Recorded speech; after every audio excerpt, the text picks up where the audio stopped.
Bonjour la famille. Merci beaucoup de tous vos retours et toutes les vues qu'il y a sur cette vidéo et sur mes vidéos précédentes. Je suis vraiment reconnaissante. Pour cette vidéo, effectivement, c'est la recherche en droit et ça, c'est vraiment la base, même toute base de toute recherche en droit. Comment est-ce qu'on fait des recherches? Comment est-ce que on peut réussir à avoir un résultat en droit?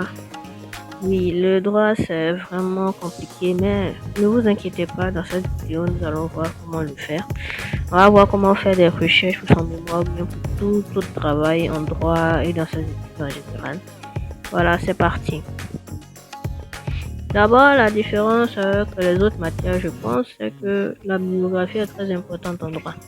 Il faut absolument connaître les grands auteurs, leurs théories, leurs livres, le titre de leurs livres, l'année même de leur publication, parce que c'est sur ça qu'on va voir la réalité de vos recherches, pour voir si vous connaissez vraiment la matière, pour voir aussi si vous maîtrisez réellement les bases du travail en droit, parce que les auteurs importants sont carrément indispensables. C'est comme Oriou en droit administratif ou Carbonnier en droit civil. Voilà, la bibliographie dans tous les livres de droit que vous allez voir, dès que c'est dans l'une de ces deux matières, ils sont systématiquement cités.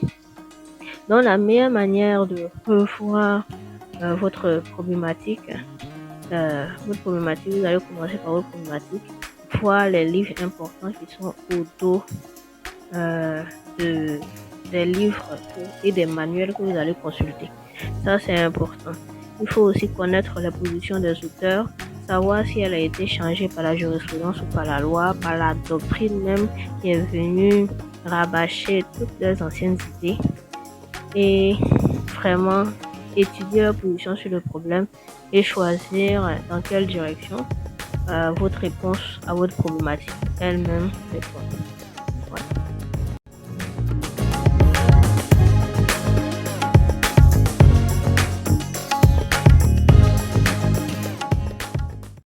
Donc, le travail précédemment cité, qui est le fait de la bibliographie, ça doit forcément être consigné dans des fiches de lecture.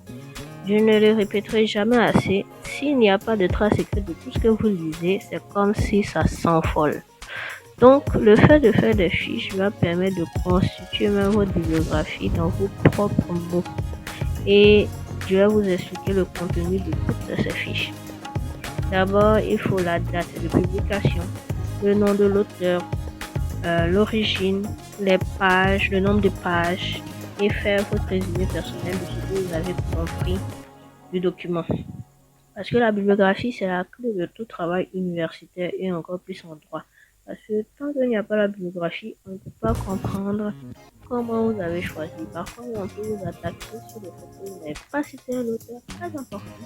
Pourquoi vous ne l'avez pas cité alors que ces analyses sont pertinentes dans votre sujet? Donc, non seulement ce n'est pas une tâche rébarbative, mais c'est surtout quelque chose qui va permettre de donner du crédit à vos propres affirmations. Et en plus de ça, elle va faciliter même votre compréhension du sujet. Si vous ne lisez pas beaucoup, vous ne pouvez pas avancer dans le droit. Ce que je suis en train de dire.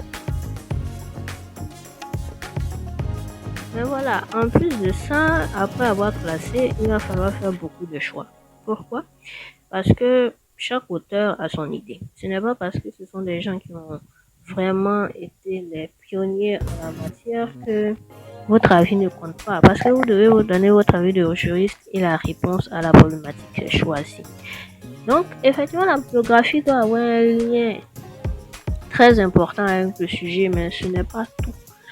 Il faut vraiment que les choix que vous aurez fait d'utiliser telle idée d'Oriou dans votre sujet sur le service public soit en lien avec votre problématique. S'il n'y a pas de lien, votre travail sera un concentré d'idées des autres. Ce n'est pas l'objectif de votre travail universitaire qu'on vous demande ici. Donc, il faut vraiment faire des choix, répondre à votre problématique et c'est ça qui est très important.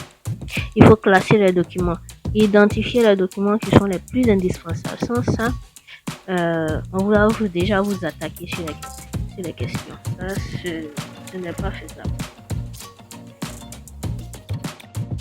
Ah oui, il va falloir donner et définir votre avis de juriste. Donc, entre deux questions de droit, quelle est votre réponse? Est-ce que l'institution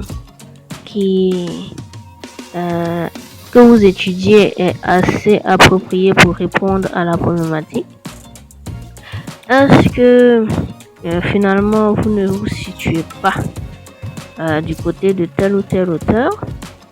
Est-ce que selon vous, la question qui est posée n'a pas de réponse à l'heure actuelle et qu'il faudrait trouver une réponse? Voilà, il ne s'agit pas de se disperser. Tout ce que vous visez a un but qui est d'étoffer votre avis de juriste que vous allez développer dans votre travail. C'est ce qui fait que lire et relire dans tous les domaines est important parce que le sujet de droit, ce n'est pas seulement... Un sujet de droit est forcément pluridisciplinaire, donc lire dans toutes les disciplines est important. Merci beaucoup d'avoir regardé cette vidéo. Vos retours me font très plaisir. Il y a une flopée de contenu sur toutes mes plateformes qui vient. Ciao. Au revoir. I won't give up till I'm on top, yeah. You know I'm always honest, there ain't no